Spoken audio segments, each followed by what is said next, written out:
Assalamualaikum warahmatullahi wabarakatuh. Alhamdulillahi rabbil alamin. Wassalatu wassalamu ala rasulillah nabiyyina wa sayyidina Muhammadin alladhi ursila rahmatan lil alamin. Fassalawatullahi alaihi wassalamuhu tam wa ala alihi wa sahbihi wa dhurriyyatihi wa ummatihi ila yaumiddin. أما بعد فيا عباد الله أوصي نفسي وإياكم بتقوى الله فقد فاز المتقون فلا تموتن إلا وأنتم مسلمون فقال تعالى يا أيها الذين آمنوا اتقوا الله حق تقاته ولا تموتن إلا وأنتم مسلمون عباد الله نشهد أن لا إله إلا الله وحده لا شريك له ونشهد أن محمدا عبده ورسوله الذي لا نبي بعده. Hadirin jamaah Jumat rahimani wa rahimakumullah.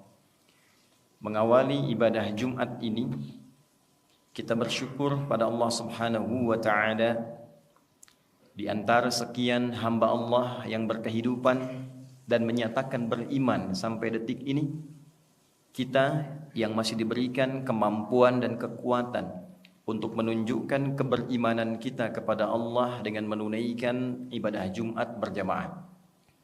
Demikianlah panggilan Jumat dibuka dalam Al-Quran dengan kata iman, bahkan disebutkan dengan penamaan surahnya surah Al-Jumu'ah, surah ke-62 di ayat yang ke-9. Ya ayyuhalladzina amanu idza nudiya lis-salati min yaumil jumu'ati fas'au ila dzikrillah. Hai seluruh yang telah menyatakan dirinya beriman kepada Allah, apapun statusnya, bagaimanapun keadaan dan pekerjaannya, selama ia merasa memiliki iman dalam dirinya, maka di antara pembuktian iman itu idza nudiya lis-salati min yaumil jumu'ati, bila ada panggilan sudah terdengar untuk menunaikan ibadah Jumat, fas'au ila dzikrillah, maka dengan iman itulah ia respon panggilan Jumat dan bergegas menunaikannya untuk mengingat Allah Subhanahu wa taala. Alhamdulillah, di antara sekian orang yang menyatakan beriman, kita diberikan kekuatan untuk membuktikan keberimanan kita untuk memenuhi panggilan Jumat di hari ke-21 bulan Dzulhijjah 1445 Hijrah ini. Semoga Jumat kali ini dijadikan oleh Allah Subhanahu wa taala sebagai rangkaian Jumat terbaik dari sekian Jumat yang pernah kita tunaikan. Hadirin, terdapat satu hadis yang didokumentasikan oleh Imam Muslim bin Hajjaj dalam kitabnya Sahih Muslim nomor hadis 2664 dan tersambung sanadnya, silsilah periwayatannya pada sahabat mulia Abu Hurairah Abdurrahman bin Sahr radhiyallahu taala anhu dari Nabi sallallahu alaihi wasallam bahwa satu ketika Nabi memberikan satu nasihat kepada kalangan sahabatnya. Di antara kita seringkali ingin minta nasihat kepada ulama, minta nasihat kepada tokoh. Hadis ini memberikan kesempatan kepada kita untuk mendengar langsung nasihat dari Nabi Agung Muhammad sallallahu alaihi wasallam. Di antara sekian nasihat beliau sampaikan, qala Rasulullah sallallahu alaihi wasallam, al-mu'minul qawiyyu khairun wa ahabbu ila Allah minal mu'minid dha'ifi wa fi kulli khair. Al-mu'minul qawiyyu, insan beriman yang kuat itu, khairun wa ahabbu ilallah, dipandang lebih baik dan lebih dicintai oleh Allah, minal mu'minid dhaif, dibandingkan dengan orang yang mengaku beriman tapi lemah. Wa fi kulli khair, dan kekuatannya ini digunakan pada beragam aspek kebaikan. Rawahu Muslim, hadis diriwayatkan oleh Imam Muslim. Hadirin, hadis ini menurut para ulama setidaknya memberikan kesan positif yang ditekankan pada 3 aspek. Kesan positif ini dikhususkan oleh Nabi sallallahu alaihi wasallam pada sifat orang beriman. Seakan ingin memberikan sebuah kesan bahwa jika ada orang mengaku beriman, maka ia tidak akan lepas dari sifat ini. Jika Anda datang ke Jumat ini dan mengatakan saya termasuk yang beriman ya Rasulullah, maka buktikan keberimanan kita dengan setidaknya memenuhi sifat yang diterangkan oleh Nabi SAW dalam hadis berikut ini. Satu aspek pertama disebutkan oleh para ulama yang dimaksud insan beriman yang kuat itu yang paling pokok adalah kekuatan spiritualnya, kekuatan imannya. Kuat fisik, bagus. Kuat intelektual, bagus. Tapi dasar yang paling pokok adalah kekuatan spiritualnya, kekuatan imannya. Yang dengan iman itulah kemudian melahirkan satu buah yang disebut takwa. Dan takwa itulah akumulasi semua sifat kebaikan yang melekat pada diri dan jiwa manusia. Jujur itu sifat. Sabar, sifat. Rendah hati, sifat. Penyayang, sifat. Akumulasi seluruh sifat itu dalam bahasa Al-Quran, bahkan di standar bahasa Arab sekarang disebut dengan takwa namanya. Sumber takwa dasarnya ada pada iman. Untuk itulah ketika Al-Quran membuka pertama kali kata takwa disandingkannya dengan kata iman. Dzalikal kitabu la raiba fi hudal lil muttaqin. Siapa orang takwa yang dimaksud di sini? Alladzina yu'minuna bil ghaib, yaitu orang yang meyakini, memiliki iman kepada Allah walaupun belum tampak dalam pandangannya. Iman disandingkan dengan takwa. Beberapa bulan lalu kita menunaikan puasa, dibuka dengan kata iman, diakhiri dengan kata takwa. Ya ayyuhalladzina amanu kutiba alaikumus shiyam kama kutiba 'alal ladzina min qablikum la'allakum tattaqun. Seorang pemilik iman secara otomatis kata Al-Quran seharusnya memiliki akumulasi takwa. Jika memiliki takwa, maka secara otomatis terhimpun pada dirinya semua bekal-bekal sifat kebaikan. Orang takwa itu pasti jujur. Orang takwa itu pasti rendah hati. Orang takwa itu pasti penyayang. Menjadi suami bertakwa, suami yang sayang pada istrinya. Ayah yang takwa, ayah yang sayang pada keluarganya. Pimpinan yang bertakwa, pimpinan yang sayang pada anggotanya. Demikian sifat takwa ketika menyemai dan terkumpul dalam jiwa yang terlahir semua sifat kebaikan. Beruntung kita, seluruh instrumen kebangsaan yang melekat dan menyemai negara kesatuan Republik Indonesia, dasar yang melekat di dalamnya adalah sifat-sifat takwa. Kita mendapati dalam Undang-Undang Pendidikan misalnya, di Undang-Undang Sisdiknas nomor 20 tahun 2003, dari pasal menimbang ada 5 poin, poin keduanya langsung menegaskan Undang-Undang Dasar Negara Republik Indonesia tahun 1945 mengamanatkan pada pemerintah, mengusahakan menyelenggarakan satu sistem pendidikan nasional yang meningkatkan keimanan dan ketakwaan pada Tuhan Yang Maha Esa. Baru mencerdaskan kehidupan bangsa. Jadi orang tua kita menginginkan sebelum pintar itu, sebelum cerdas, itu takwa dulu. Karena kepintaran yang tidak disupport dengan kebaikan, itu melahirkan malapetaka. Pintar, bagus. Tapi yang pintar tidak baik, mencelakakan. Pintar dalam bidang hukum, tapi tidak baik, berpeluang memanipulasi hukum. Pintar di bidang ekonomi, tapi tidak baik, berpeluang pula menghadirkan tindakan-tindakan yang kontraproduktif. Maka undang-undang kita, dasar negara kita menyematkan takwa sebelum sifat intelektual. Sifat spiritual sebelum intelektual. Kita bawa, kita tarik ke Sabta Marga TNI dari 7. 1, kami warga negara Indonesia yang bersendikan Pancasila. 2, jadi patriot. 3, kesatria. Kami kesatria Indonesia yang bertakwa pada Tuhan Yang Maha Esa. Membela kebenaran, kejujuran, dan keadilan. Takwa hadir di dalamnya. Dibawa kemudian ke Polri. Dari Tribrata yang pertama, kami polisi Negara Kesatuan Republik Indonesia yang mengabdi pada nusa dan bangsa dengan meningkatkan ketakwaan pada Tuhan Yang Maha Esa. Takwa.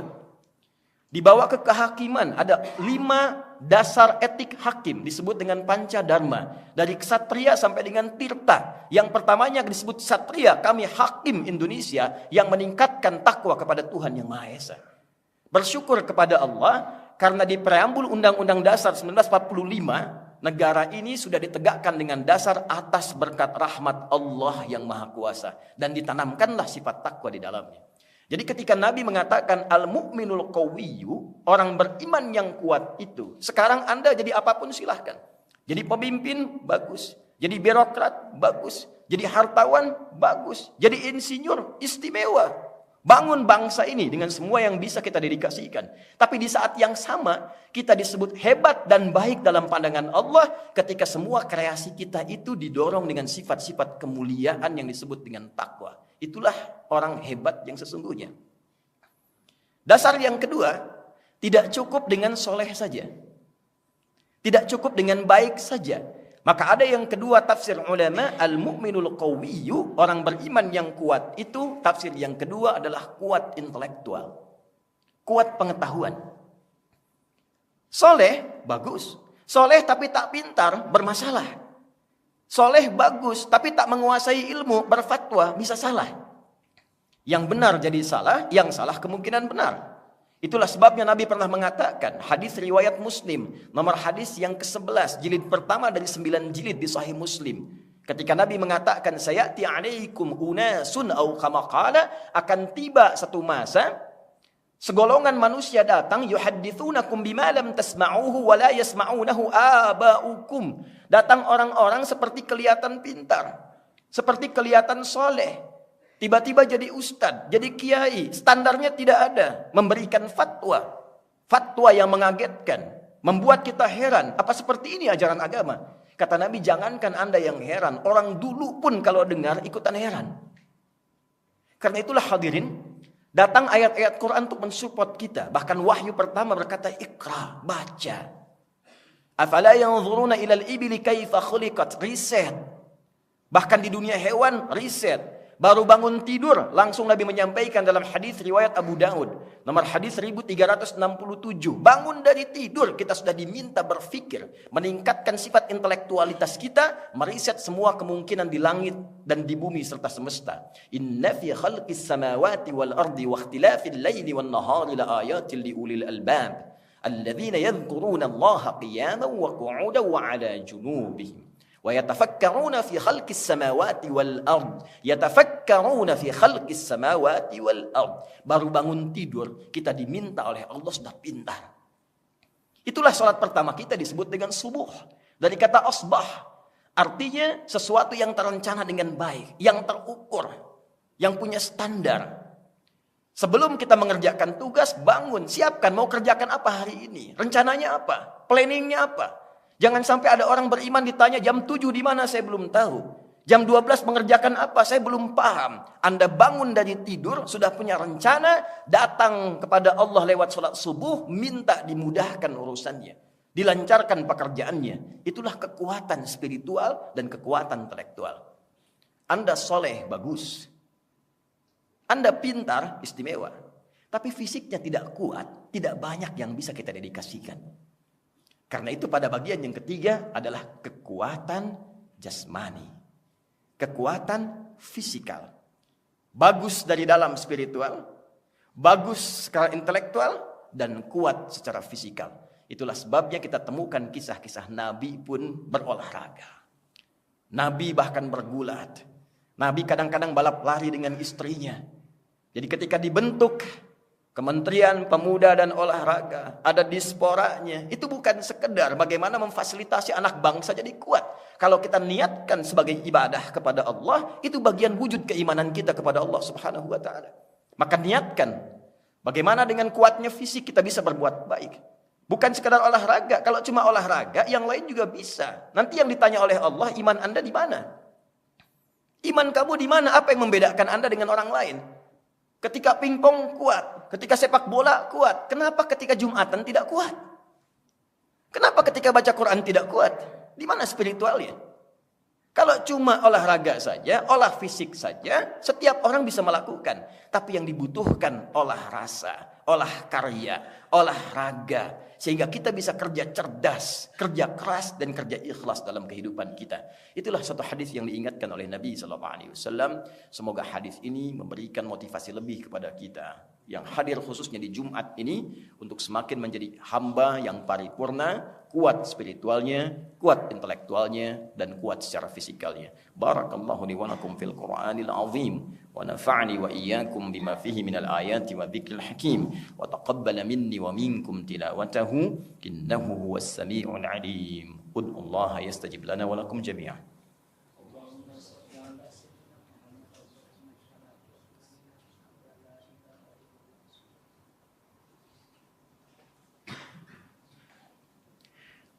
Alhamdulillah. Wassalatu wassalamu ala Rasulillah wa ala alihi wa sahbihi wa mawala. Amma ba'd. فيا عباد الله أوصي نفسي وإياكم بتقوى الله فقد فاز المتقون فلا تموتن إلا وأنتم مسلمون نشهد أن لا إله إلا الله وحده لا شريك له ونشهد أن محمدا عبده ورسوله الذي لا نبي بعده فقال تعالى إن الله وملائكته يصلون على النبي يا أيها الذين آمنوا صلوا عليه وسلموا تسليما. Hadirin, untuk menutup khutbah ini, mari kita bersama menyempurnakan dengan berdoa kepada Allah Subhanahu wa taala dengan hati yang khusyuk, jiwa yang lapang. Semoga doa kita dikabulkan oleh Allah dan menjadikan setidaknya kita mampu memahami dan mengamalkan materi Jumat yang kita dapatkan di hari ini. Jumat bukan Anda datang, duduk, mengantuk, kadang tertidur, lantas sholat 2 rakaat dan pulang. Bukan. Jumat duduk. Kenali siapa yang duduk, bangun sinergi di antara yang duduk, dan bawa solusi dari pencerahan yang didapatkan saat kita duduk. Untuk itu mari kita bermohon pada Allah, semoga doa ini dikabulkan oleh Allah Subhanahu wa taala. Allahumma nahmaduka hamdan syakirin, hamdan da'imin, hamdan yuwafi ni'amahu wa yukafi'u mazidah. Ya Rabbana lakal hamdu wa lakal syukru kama yanbaghi li jalali wajhikal karim wa li'azimi sultanik. Allahumma salli wa sallim wa barik ala habibikal karim, rasulikal mustafa al-amin, sayyidina wa sayyidina Muhammadin wa ala alihi wa sahbihi ajma'in. Rabbana inna nas'aluka bi asma'ikal husna wa sifatikal ula. Ya Allah, kami bermohon kepadamu dengan segenap kemuliaan dan keutamaan yang melekat pada nama-namamu yang mulia. Ya al-ghafirul ghafarul ghafurur rahim, la tada' lana fi maqamina hadha dhanban illa ghafartah. Ya Allah yang maha pengampun seluruh jenis dosa, mohon jangan biarkan setiap hamba yang berada di Jumat ini yang datang dengan dosa, kecuali Engkau gugurkan seluruh dosa-dosanya. Wala hamman illa farajtah. Jika ada yang datang ke Jumat ini dengan kegelisahan dalam hatinya, jangan biarkan ia meninggalkan Jumat ini kecuali Engkau telah tenangkan dan damaikan keadaan jiwanya. Wala asiran illa yasartah. Ya Allah, dari sekian yang datang Jumat, Engkau yang maha mengetahui, boleh jadi ada yang datang membawa kesulitan dalam hidupnya, maka mohon dengan keikhlasan Jumatnya, hilangkan dan mudahkan seluruh kesulitan hidupnya. Allahumma ya arhamar rahimin, ihfadna wahfad biladana Indonesial mahbubah waj'alha baldatan thayyibatan wa anta tardaha. Ya Allah, mohon berkahi negeri kami, jaga Indonesia ini dan berikan kami kemampuan untuk bisa memakmurkan negeri ini sehingga menjadi negeri yang Engkau cintai dan Engkau ridai. Allahumma ihfad umara'aha waj'alhum udala. Ya Allah, mohon berikan hidayah kepada para pemimpin di negeri ini, yang dengan itu mereka bisa bijak memberikan berbagai putusan dan meringankan hisab mereka saat kembali kepadamu ya arhamar rahimin. Allahumma rzuq ya Allah, warzuq fi qulubina al-hubba li ikhwanina Indonesiyin minal umara wa syu'ab. Ya Allah, tanamkan rasa cinta dalam diri kami untuk mencintai seluruh bagian lapis penduduk di negeri Indonesia yang kami cintai ini. Jauhkan kami dari perpecahan, satukan kami dalam kebaikan, tanamkan sifat saling mendoakan dari kami rakyat kepada pemimpin, pemimpin kepada rakyat, kepada kami seluruhnya untuk membangun negeri ini. Allahumma hafadh ya Allah ulama'ana waj'alhum mukhlasin lakad-din. Ya Allah, mohon jaga dan cintai para ulama kami. Cerahkan hati mereka untuk menyatukan umat yang berkemajuan dan jauhkan dari perpecahan ya arhamar rahimin. Allahumma barik ya Allah hadzal makan wa barik kulla man amila fi wa barik man assasah ya Allah waj'alhu makanan mubarakan. Ya Allah, jadikan masjid dan seluruh tempat di area diaspora ini sebagai tempat yang Engkau berkahi. Jangan biarkan ada satu tapak pun di tempat ini kecuali Engkau berikan nilai-nilai kebaikan di dalamnya yang menjadikan amal soleh dengan kebanggaan dibawa pulang menghadap-Mu ya arhamar rahimin. Allahumma rabbana atina fid dunya hasanah wa fil akhirati hasanah wa qina adzabannar bifadlika subhana rabbika rabbil izzati amma yasifun wa salamun alal mursalin walhamdulillahi rabbil alamin. Ibadallah, aqimus shalah yarhamukumullah.